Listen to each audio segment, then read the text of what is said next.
พายุแรงมากครับที่วัดหมู่บ้านมงคลชัยวันนี้เต็นท์ไปแล้วครับสองหลังเต็นท์ล้มไปแล้วสองหลังครับ ลมแรงมากเลยครับ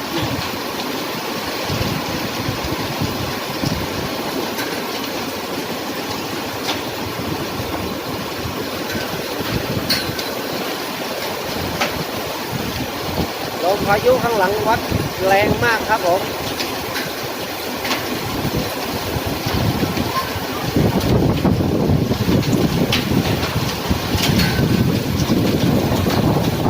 ลมแรงสุดๆครับพายุ